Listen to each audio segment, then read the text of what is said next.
Sa 10 taon ko na negosyo, nagpapasalamat kami sa mga taong tumulong sa amin.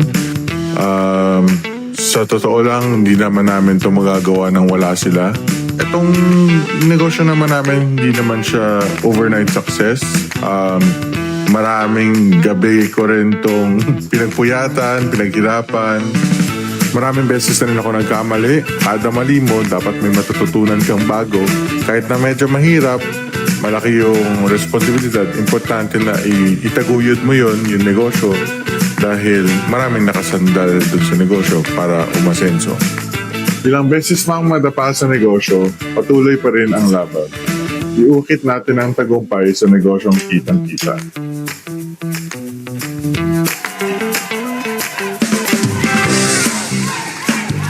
I-welcome natin sa LTE si Sir Elmer Jason D. Tang. Good morning! Good Good morning po. morning! At syempre, kasama natin of course syempre si Tony Petcama. Let's go, brother! Pinapakita natin yung mga endless possibilities sa kanyang Correct! negosyo. Welcome, bro. Welcome. Yes. Welcome, welcome. Albert, 10 years! Yes. Naging madali ba for you yung 10 years na yon? Pwede ba ikwento sa amin yung struggles? Kasi kadalasan ang na-highlight yung success na eh. Pero yung struggles hindi na-highlight. Pwede malaman namin. So yung 10 years po na yun na negosyo po ako, talagang yung una pong negosyo na pinasukan ko, nalugi pa po. Oo, 3 months lang daw ang tinagal. Diba? Anong And then, negosyo yun, bro? Ano yun? Food cart business. Okay, Food okay. cart. Bakit sa tingin mo hindi nag-prosper yun? Ano yung nakita mong parang naging problem? Pico, parang, minsan, tsaka nasa tadhana din yung kung anong klase negosyo yung babagay sa Ayun. Feeling ko hindi lang bagay sa Hindi po inyo siya yun. babagay sa amin. Okay. And then after After mong a few years, Yes. Eto na. Ito na Eto yung na. next Ito mo na na po yung naisip. sinubukan po na. Paano mo siya natumbok? Bakit ito naisipan nyo? Marami pong pagkakataon na naalok po sa amin na parang mag-provide ng gifts, ganyan. Yeah. So, mahilig po kami magbigay ng gifts. Oh. So, naisip po namin gawin siyang negosyo. Oo. Correct. Kasi nga naman, friend, lahat ng kumpanya ay pwede nilang Oo. mamatap. At saka kahit sino, may okasyon man yan, hindi ba? Oo. Malaking mga reunion, Pati mga kasal. individual, ano? Oo, mga individual, Oo. di ba? Mahusay na idea. Paano ang naging unang yung mga endeavors na nakakitaan nyo ng, pinatulan, sumakses agad.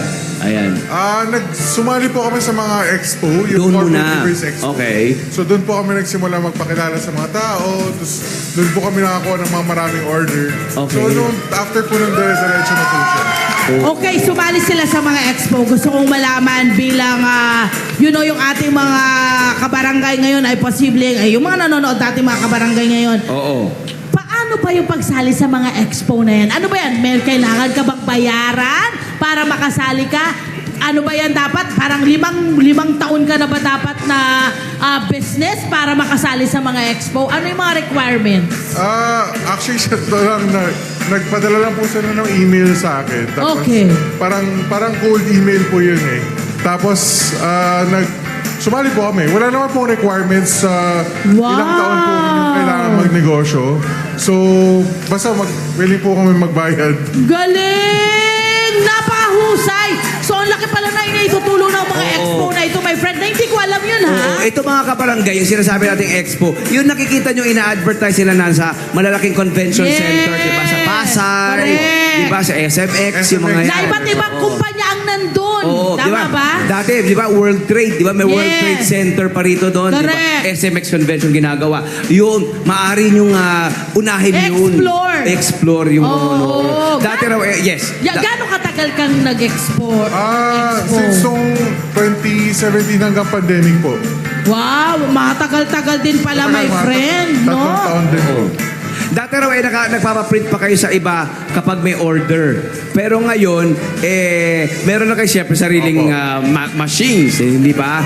O yun, nagkakailangan ng investment. Ito yung machine na sinasabi. Ito Pakita po nga yung- natin itong machine na ito. Ano bang tawag dito? Ang tawag po sa machine na to is laser pecker. Laser? Laser pecker. Laser pecker. Okay. So, ito po yung portable naming laser machine. So, yung sa opisina po namin, meron po kami mga pang-industrial. Pero ito po yung portable pinang-events po namin. So, ngayon, pag mga weddings, birthday party, doon na po kami nag-engrave on. Can you give us an example lang? You don't have to do it all through and through. Pero anong Pwede mo ibang sample dyan. Alam mo, ang nakikita ko sa mga laser printer before, yung malalaking machine. Makina, oo. So ngayon, Ang liit na. portable na. Pwede nang bitbitin So sa halimbawa, mga anong events area. pinapatong natin dito? Anong pinapatong Anong natin? pwede natin Halimbawa, ipatong? Makakonta dito, sir. Pero, Halimbawa, ayan, ballpen. Gusto natin magpalagay dyan ng love, Tony Pet and everything. Nag-giveaway. Ayan. Tapos, and then, cellphone na kinakalibrate. lang siya, sir. Cellphone lang ang katapat? Wow! Sa cellphone, pakita mo, Mengoy. Ayan, Cellphone lang ang cellphone katapat. lang. Ayan. Ayos, Tapos, Ayun, ayun na yung laser, Aha. Nakita nyo ba yung kulay na yan? Ayun, Ang galing, Oo nga. Yun, yun. At pati yung size na adjust, friend. Oo. Ng on the spot. Yes. So Yun. kung may mga event nga kayo, halimbawa malalaking event ng company or mga reunion, whatever, kasal, kung ano man, pwede nyo nga silang i-invite at ilagay na dun yung kung ano man ipapaprint. Pwede rin yung pangalan nila, no? So yung, wow! yung halimbawa, the letters, kayo na nagkiki-in ng letters dyan? Yan ba yung ilalagay na print? Dyan na Yes rin? po. Parang binigay na po ako ng image. Tapos Yun. pwede na po siya agad i-gawin dito. Ayun na! Nagpiprint na! Ang galing! Bilis! Ang bilis! Grabe ang bilis! Ayun na! Walang segundo lang! 5 Segundo ang pag-print! Ang husay! So itong iyong gusto mo malaman, magkano yung ipinuhunan mo dito sa iyong business? Nagsimula po kami sa merchandise lang po, mga 50,000 po. 50,000. Kasali na yung mga makina. So nung kumita po kami dun sa corporate gifts, Oo. na yung kinita po namin, pinambili po namin. Pinabili nyo na nito. Ilan ang ganito nyo na? Mga Yung 5 laser po. pecker, ha? 5 po. 5 na! Ay, kayang-kaya na ng maramihan. Ang galing, di ba? Ang Ayan. husay. Ito, syempre, endless possibility sa mga pwedeng, Yes. sa mga canvas na pwedeng mapagprintan. Ito na ba? Keychain. Mukhang bestseller to, no? Mukhang malakas itong keychain. Ano pa? Ito, mga bottle openers po.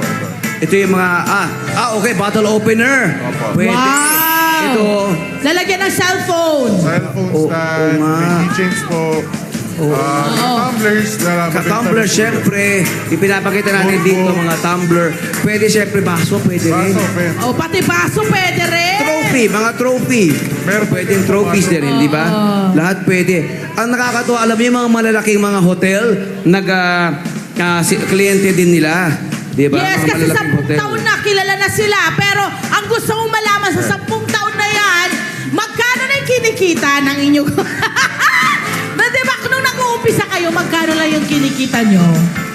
Siguro nagsimula po kami para siguro for 30,000, 50,000 per project. Yes. Tapos naging 100,000, 200,000. So, minsan nakakuha po kami 200, 500,000. Yeah! Kitang-kita talaga. Diba? Pero ito yun, my friend. Hindi lang mga sarili nila ang kanilang tinutulungan sa business nila because they're also helping yung mga kabataan natin. Nag-hire Mga kasi siya ng mga estudyante. working students. Oo. At balita ko, well compensated sila. You make sure na well compensated sila. Yes! Good job. Bakit working Husay. students ang iyong pinupuntirya na parang makasama sa iyong project? Gusto ko rin po sila, syempre marami pong kailangan po ng nabuhay. Tapos Yes. yung mostly events po namin is mostly for the weekends. Yes. So okay po sa kanila na at least may panggastos po Tama. sila. Oo. Lalo sa school, di ba? At least makatapos po sila eventually. Friend, ang ganda ng bayaran sa kanila, 1.5. O, doon na tayo. Wow! Baka Grabe! Baka naman I mean, sir. ang laking tulong bilang estudyante. Pag naiisip mo yon, parang ang laking tulong nun para sa mga students. Tama, sir. Pero hindi lang yon, friend. Bukod sa pagtulong nila sa mga estudyante, dahil gumagamit sila ng bamboo, di ba, sa kanilang mga produkto, nakipag-collab na rin sila ngayon sa tree planting. Bakit kayo nakipag-collab sa tree planting? Mahilig po kami talaga ng wife ko sa outdoor. So, Yeah. yun. Mahilig po kami mga eco-friendly po kami. Endorso kita sa PNT, Sige Philippine po. Native Trees Enthusiast, para matulungan mo rin, magkatulungan kayo for, planting mga native trees Ito, natin. bamboo yung mga yan. Oo, bamboo yan. Sige At ang po. ganda naman. Ano sa tingin mo, kung meron kang maibibigay na payo sa ating mga kabarangay na gustong pasukin ang pagnenegosyo gaya ng negosyo na meron ka, ano yung mga bagay na dapat nilang pakatandaan? Importante po pag magsisimula ng negosyo, number one, kailangan gusto niyo po yung ginagawa niyo. Okay. Dahil Gusto. hindi niyo po gusto yung ginagawa niyo. Kasi lahat naman po ng negosyo magkakaroon ng paghihirap. Yes. Batang araw. So, pag hindi nyo gusto yung negosyo nyo, mabilis kayong mapasuko. Pero kung gusto nyo po talaga yung ginagawa nyo, mabilis lang parang, di ba? Mapapa-question ka sa sarili. Kumbaga mo eh. tuloy-tuloy, Oo. walang ayawan. Oo. Yun, Bawal balang hindi. umayaw. Bawal matibag. Oh, Tama, yun ma. talaga yun, nakita mo. Kailangan love mo yung ginagawa mo. Maraming At salamat, Elmer. Maraming salamat. mamimigay daw ah. sa mga kabarangay. Why not? Hello po mga Kanet 25! Si Kuya Tony Pet po ito mula sa Love, Tony Pet and Everything. For more Love, Tony Pet and Everything updates, just click on our subscribe button and follow us on our Net25 social media pages at Net25 TV and at Net25 Entertainment Facebook. Magkita-kita po tayo!